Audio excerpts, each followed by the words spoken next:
Assalamualaikum warahmatullahi wabarakatuh. Perkenalkan, nama saya Aan Robiartam dari Fakultas Hukum Universitas Bengkulu. Pada kesempatan kali ini saya akan menjelaskan materi tentang anjak piutang untuk memenuhi tugas saya, tugas hukum perbankan dan pembiayaan.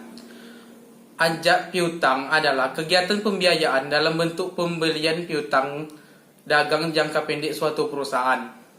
Menurut Surat Keputusan Menteri Keuangan nomor 448 garis miring KMK titik 017 garis miring 2000. Ajak piutang adalah kegiatan pembiayaan dalam bentuk pembelian atau pengalihan serta pengurusan piutang jangka pendek suatu perusahaan dari transaksi perdagangan dalam satu atau luar negeri.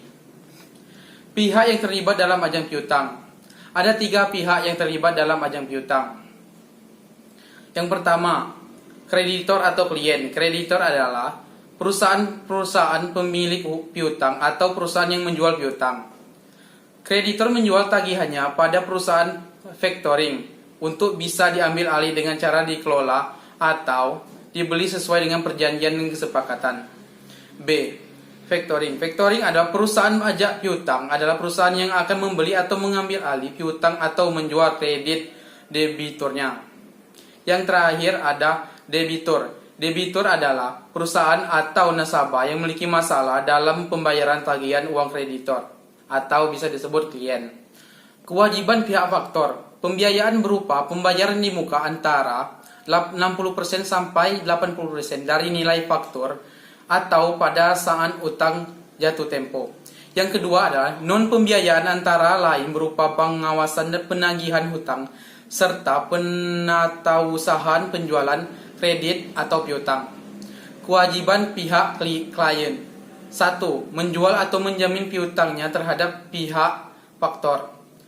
2. Pemberian balas jasa finansial kepada pihak faktor berupa servis ceng. Jenis ajak piutang.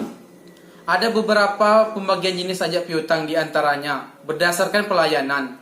Berdasarkan pelayanan ini, ajak piutang dibagi menjadi, yang pertama itu full service factoring.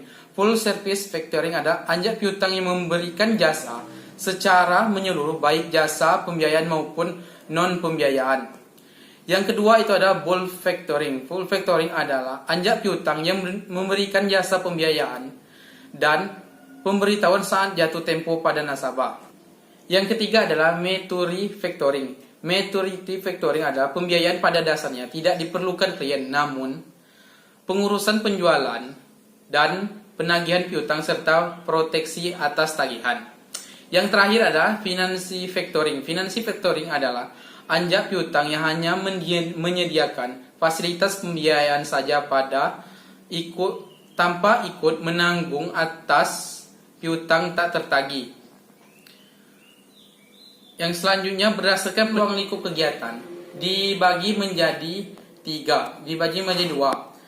Yang pertama adalah domestic factoring. Adalah kegiatan transaksi anjak piutang dengan melibatkan perusahaan anjak piutang, klien, dan debitur yang berdomisili dalam negeri. Yang kedua, international factoring. International factoring adalah kegiatan anjak piutang untuk transaksi. Dasar pengaturan dari lembaga pembiayaan. Dasar hukum substantif. Perjanjian di antara para pihak berdasarkan azas kebebasan berkontrak antara perusahaan finansial sebagai kreditur dengan konsumen sebagai debitur. Pada pasal 1338 ayat 1 KUHP Perdata, bahwa suatu perjanjian dibuat secara sah berlaku sebagai undang-undang bagi yang membuatnya.